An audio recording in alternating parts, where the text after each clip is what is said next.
One of the most important questions facing the world is how it will feed itself, both now and in the future. Answering this question will require the brightest minds, people who understand the complex interactions of trade, poverty, climate change, agriculture technology, and the ever-changing political landscape from country to country. And this is just to name some of the factors. Few people are as capable of seeing how all these pieces fit together as our guest, Dr. Martin Bloem, professor and director of the Center for a Livable Future at Johns Hopkins Bloomberg School of Public Health. Welcome to the Leading Voices in Food. I'm Kelly Brownell, director of the World Food Policy Center at Duke University and professor of public policy at Duke. Nutrition expert Martin Bloem joined the Johns Hopkins Center for a Livable Future in 2017 after serving 12 years in Rome as a senior nutrition advisor at the United Nations World Food Program. His career includes posts spanning academia, government, and non-government organizations in the Netherlands, Thailand, Bangladesh, Indonesia, Singapore, and in Italy. He has more than 3 decades of experience in nutrition research and policy and has devoted his career to improving the effectiveness of public health and nutrition programs through applied research. Martins, I'm so pleased you could join us today. Yeah, looking forward to our discussion. So, Martin, I see the Center for a Livable Future being at the very forefront of work on food systems. Can you explain the purview of the center?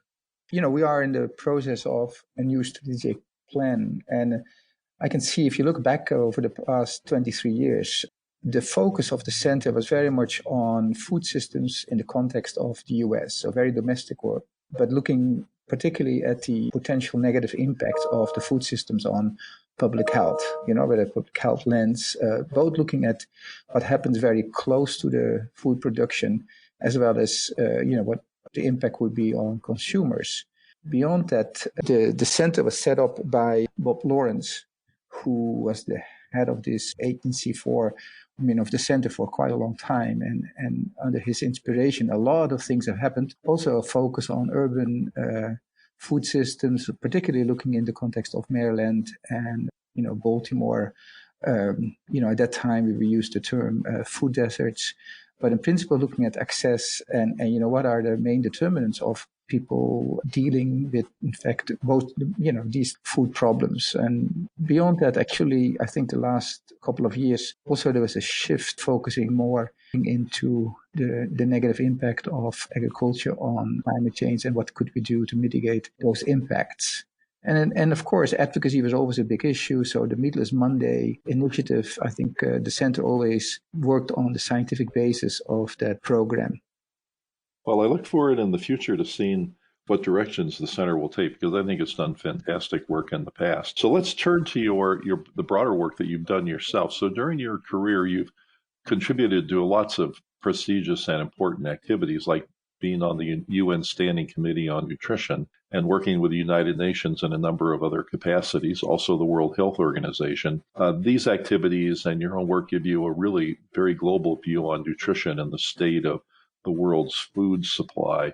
So do you think we're making progress globally on combating hunger, food insecurity, malnutrition? Yeah, of course, I think we have made quite a lot of progress, but I think we are now, I would say, at a critical point because, yes, my background was always in tackling the problem of undernutrition. But of course, we realized that already since 10, 15 years, that of course, the double burden was also an issue. But I think the major shift in thinking started when we as the whole global community started to develop the global goals, the Sustainable Development Goals. Because then suddenly we realized that it's not anymore a problem of low and middle income countries. Because, originally the focus was within the Millennium Development Goals, mainly on to try to improve the health and nutrition status of low and middle income countries, people. But actually with the global goals, of course, that has changed. We understand very much that, in fact, everything is interlinked. The food system is interlinked, health systems are interlinked. And so if you want to tackle these issues as climate change, we need to have a global perspective. And so I think that certainly, because of that, we look very differently at the global nutrition problems. It's not anymore about whether you focus only on stunting, for example, or an acute malnutrition or an overweight and obesity. I think, you have to tackle these problems as complex systems of nutritional issues, as well as all of them are related, of course, with food systems. So could you give an example of how things are done differently now, given this new view of how these systems connect with one another? Well, a good example is reporting. So about 5 years ago, I think, the Global Nutrition Report, I think was the first edition of that report. And instead of just focusing only on undernutrition, I think the World Health Organization, they, together with the FAO, they said, okay, let's focus on all forms of malnutrition. I think that's already a beginning. So when you start to capture all forms of malnutrition as a target, instead of only saying, okay, we deal with stunting, you deal with wasting, but, and the rest of the world will deal with obesity. And I think that is a fundamental shift in thinking, which took place. And on an annual basis, we have this report. But that also started in a way based on a lot of work in the field of undernutrition, stunting particularly. And I don't know if you know, but like in 2008, the Lancet Commission developed the first series on nutrition. And that was a very big success. But it was also clear that if you want to tackle stunting, you need to, again, embrace the complexity and deal with many different strategies at the same time. But also at that particular time, they had the first longitudinal studies, I think about 6 different country studies, showing that stunting was one of the key determinants of overweight and obesity and chronic diseases in many of these countries. And so just focusing only, thinking, okay, this is a double burden, it's only based on the system. It has also had to do with tackling stunting as the first step in trying to prevent overnutrition, in the next decade in many of these countries. So, Martin, I realized that after a number of years of progress and the numbers of the percentage of people in the world who are chronically malnourished declining in a steady way, in the past 3 years, the numbers have reversed and started to go up again. What do you attribute that to? Yeah, but first of all, I think as you know, the definition of undernourishment is very different as the clinical definition of what we call stunting or wasting. The undernourishment is in fact an economic indicator. It doesn't mean anything of people who are hungry. It's based on the food balance sheets, and it's a combination of food balance sheets as well as the poverty, I would say, adjustment at country level. So it is since it's an economic indicator, it means also that it has much more to do with the food systems and the production side of the food system, and not much with the consumer side of the food system. And I think one of the key issues, of course, because that indicator has been influenced dramatically by, in fact, the instability in many countries, particularly in Africa and in the Middle East. Is climate a problem with this too? Eventually, of course, when technically speaking, as you know, like the production of food, of course, will be influenced by climate. There are some indications, of course, that you have more droughts, you have more unstable weather, and the El Niña effects are more, I would say, more outspoken than we've seen it 2 years ago with El Niño. It has quite some impact in Africa. But I could see that's one of the factors. It's not the only factor. Coming from the World Food Program, we have seen that a lot of security issues in the countries also is a key determinant of that shift, of that increase again. But again, coming back to my point, that it has to do with production. If you look at the indicator from perspective of nutrition outcomes, that's a different indicator, and we see there a steady decline in stunting, although the wasting is still very stable. And I think the wasting also has to do, of course, with a lot of these countries where, in fact, hunger is more determined by war or internal conflict.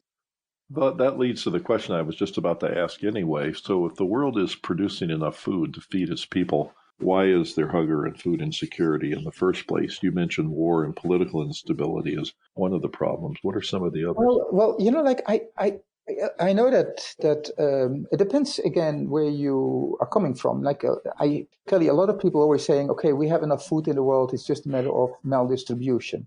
I don't think it's true. I think from an energy perspective, it's true. So when you look at stable food, yes, I think we have enough stable food at the global level. And that's why, of course, the US produces more and can export. And so it's the same case, I think, in Europe. But from a quality perspective, I think we are not in that, in a different field, because I think it's very clear that stunting is caused by a lack of protein and micronutrients in the early years, in the first 1,000 days.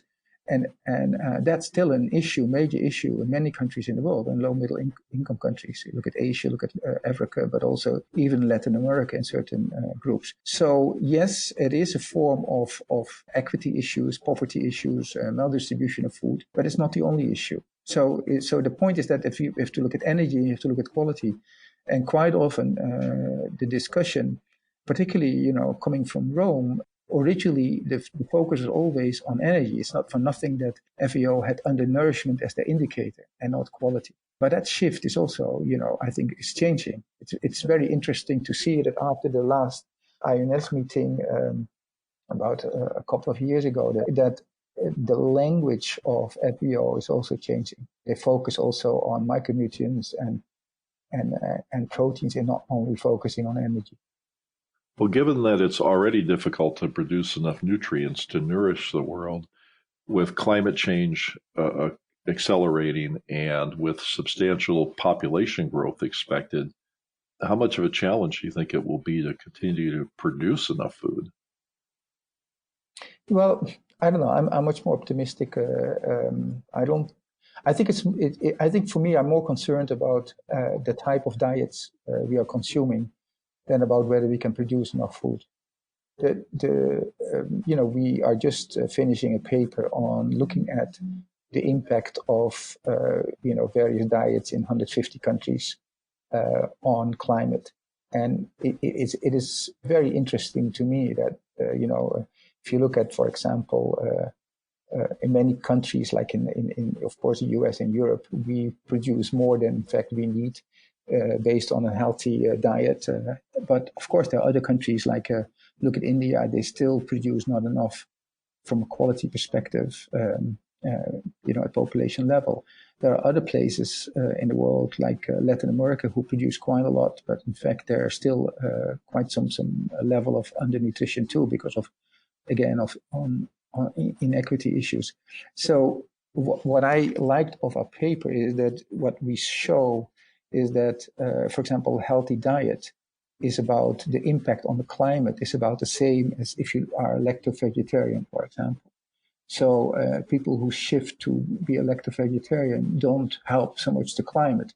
But if you would, for example, not consume that meat, and even if you have a normal, you are still a carnivore to a certain extent, the impact on climate is much more dramatic. So for me, what I see working in Asia, in many different places, it is, I think, more important that we think very carefully, how can we, in fact, improve the level, reduce the level of stunting in those countries at the same time, creating diets which are culturally acceptable as well as they are good for the climate. And I see a lot of potential, based on this paper, for example, looking into the diet of Indonesia, 180 million people, still 35% stunting.